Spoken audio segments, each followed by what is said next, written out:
Welcome to the Lamb's High Feast. I'm Father Timothy Eck. This week we celebrate the feast of the Epiphany of the Lord on January 4th, 2026. You can find today's readings in the show notes. May the Lord who feeds us at his altar bless you through his word. The prophet Isaiah speaks today with striking clarity.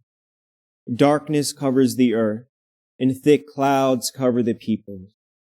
But upon you the Lord shines. Epiphany begins here with light and darkness. And this isn't a simple contrast nor poetic imagery, but it's a claim. God's light enters a world already filled with something else. Christ was not born into an empty void, but one filled with life and with expectations. And when this life appears, it does not just decorate the darkness, it doesn't just sit together as nice ornamentation. It exposes it. It drives back the darkness. It reveals the true state of things. And that is why Epiphany, which we celebrate today, is not only a feast of joy, but it's also a moment of decision. In truth, this is the whole of Christmas season. The revelation of a God who refuses to meet our expectations and instead asks us to be changed in response to him. Isaiah tells us that the nations will walk by this light. Kings will come. Caravans will arrive. Gold and frankincense will be offered. The gifts of nations poured forth. Our psalm today echoes this same vision. Every nation on earth will adore you. And then the gospel shows us how the arrival of this light actually happened. Not with crowds, nor with armies, but with 3 foreigners from the east, following a light that acted unlike any other towards a king whom they cannot control. These Magi were not insiders. They did not follow the law of Moses nor offer sacrifice at the temple of Jerusalem. But they did have something essential. They were simply willing to follow wherever the star went. They did not ask, how will this benefit us? They instead asked, where is the newborn king? And that question alone is enough to disrupt everything. Because when that question was asked in Jerusalem, the reaction was immediate. Herod and the whole city was troubled. But notice in their trouble what Herod does not do. He does not deny the prophecy. He does not dismiss scriptures. In fact, he consults them and the religious authorities. He learns exactly where Christ is to be born. And then he tries to manipulate and control the revelation and prophecy. You see, Herod is not afraid because the prophecy might be false. He is afraid because it might be true. Because if it is true, then his authority is no longer absolute. His power is no longer final. His throne is no longer secure. Or so he thinks. And so in response, he speaks to the Magi on the side, in private, of a desire to pay homage to this Messiah, while planning how he can regain the control which he feels he has already lost. And this response, my brothers and sisters, is not some ancient history, but today. One of the clearest places that this temptation appears now is when our faith collides with our deepest commitments and convictions.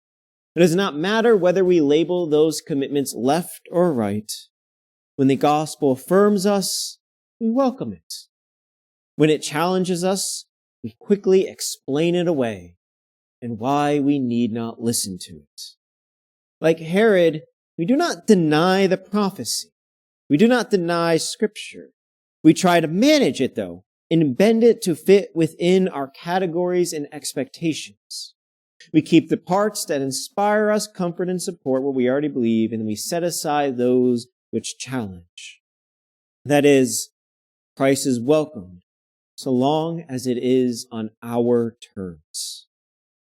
St. Paul then shows us why this resistance is inevitable, why Herod is troubled, and why Jerusalem is shaken alongside him.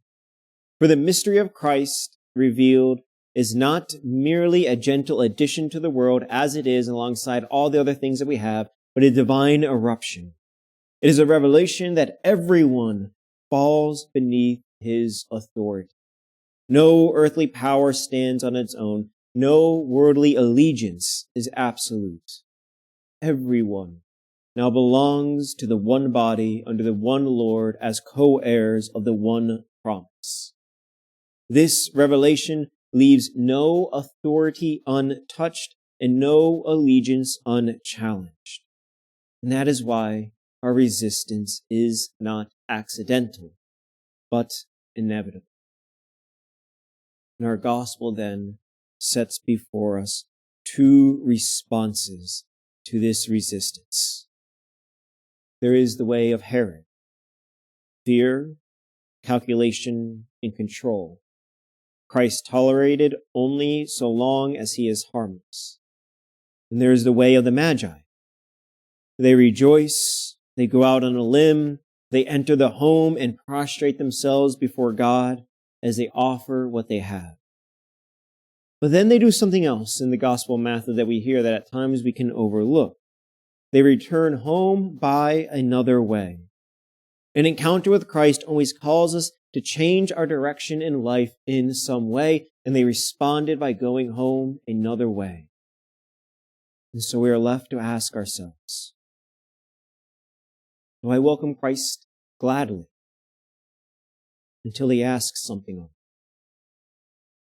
Do I listen to Scripture so long as it confirms what I already think? Do I accept Christ's revelation to me of who I really am? In just a moment, we will approach this altar. Christ will again lie in concealed glory, not in a manger in Bethlehem, but under the appearance of bread and wine. Throughout this Christmas season, the church has quietly been presenting the same question upon us. This question finds its culmination in the responses of Herod and the Magi. Will we kneel in worship of the light of all humanity, and so go away by another way changed?